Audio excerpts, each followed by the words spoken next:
नमस्ते, आदाब, सत श्री अकाल। मैं आपका होस्ट अफरोज कुरैशी और आप देख रहे हैं प्रगति न्यूज सबसे आगे। दोनों तेलुगु रियासतों तेलंगाना और आंध्र प्रदेश में गर्मी की शिद्दत में हालिया दिनों के दौरान गैर मामूली इजाफा हुआ है। महकमे मौसमियात ने कहा कि आइंदा 3 दिनों के दौरान दर्जे हरारत में गैर मामूली इजाफे का इम्कान है। इसी के पेश नजर माहिरीन ने चौकस रहने की आवाम से ख्वाहिश की है। मगरबी बंगाल की वजीर आला ममता बनर्जी गाड़ी से उतरकर सड़क किनारे चाय की दुकान में दाखिल हुई। यही नहीं, इन्होंने अपने हाथों से चाय बनाई और फिर सबको पिलाई। इसके अलावा वजीर आला ने जलपाईगुड़ी में एक चाय बाग का भी दौरा किया। इन्हें वहां कारकुनों से बात भी की। कुछ दिन पहले जलपाईगुड़ी में तूफान की वजह से बड़े पैमाने पर तबाही हुई है। ममता बनर्जी को इत्तला मिलते ही रात को कलकत्ता से वहां पहुंच गई थी। कांग्रेस लीडर राहुल गांधी ने बुध को एक बार फिर बेरोजगारी पर बीजेपी हुकूमत पर हमला करते हुए कहा कि मोदी हुकूमत के पास रोजगार के हवाले से कोई पॉलिसी नहीं है, इसीलिए Indian institute of technology IIT जैसे बड़े इदारे भी बेरोजगारी के मसले से दो चार हो गए हैं। मिस्टर गांधी ने ट्वीट करके कहा, बेरोजगारी की बीमारी के जद में अब IIT जैसे आला इदारे भी आ चुके हैं। दिल्ली हाई कोर्ट ने मुबैना शराब पॉलिसी घपले से मुतालिक मनी लॉन्ड्रिंग केस में आम आदमी पार्टी AAP के कन्वीनर और दिल्ली के वजीर आला अरविंद केजरीवाल की इस अर्जी पर बुध को अपना फैसला महफूज कर लिया, जिसमें इन्होंने अपनी गिरफ्तारी को चैलेंज किया था और उबूरी राहत मांगी थी।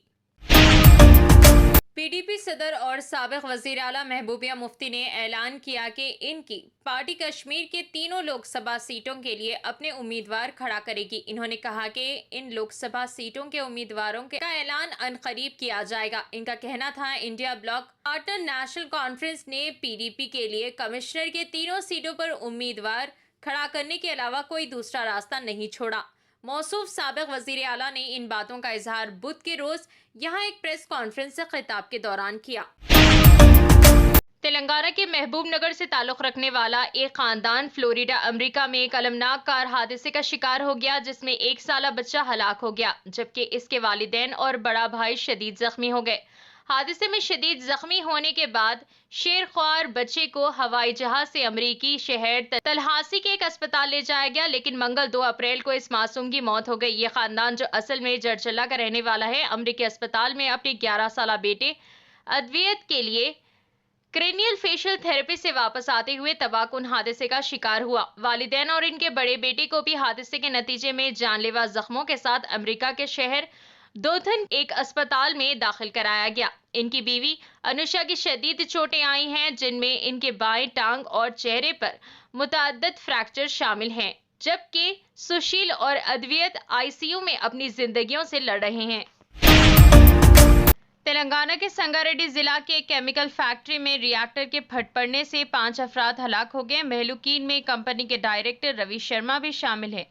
यह हादसा चारशंबे की शाम पेश आया। बताया गया है कि रिएक्टर के फट पड़ने से कंपनी की 3 इमारतों को शदीद नुकसान पहुंचा और हर तरफ आग फैल गई। बताया गया है कि धमाके की शिद्दत इतनी शदीद थी कि नाशें 100 मीटर दूर जा गिरी। कंपनी के अहाते में रखे गए एक और रिएक्टर को भी आग लग गई। कंपनी के अतराफ के इलाकों की आवाम को महफूज मुकाम मुंतकिल किया गया। तफसीलात के मुताबिक संगारेड्डी जिला के हथनूर मंडल के चंदापुर गांव मुजाफात में SB ऑर्गेनिक केमिकल फैक्ट्री में अचानक रिएक्टर फट पड़ा। इस हादसे में 6 अफराद मौके पर ही झुलसकर फौत हो गए। महलुकीन की शिनाख्त कंपनी के director Ravi Sharma, production incharges Subramaniam Dayanand, maintenance incharge Suresh Pal की हैसियत से हुई है, जबकि इस हादसे में मजीद 30 अफराद शदीद तौर पर झुलस गए हैं, जिन्हें फौरी तौर पर संगारेड्डी के एरिया अस्पताल मुंतकिल कर दिया गया। हादसे की इत्तला के फौरी बाद मुकामी अफराद ने पुलिस और फायर ब्रिगेड को इसकी इत्तला दी। हादसे की वजूहात का फौरी तौर पर इल्म नहीं हो सका। कई घंटों बाद आग पर काबू पा लिया गया। फिलहाल के लिए बस इतना ही। देखने के लिए शुक्रिया।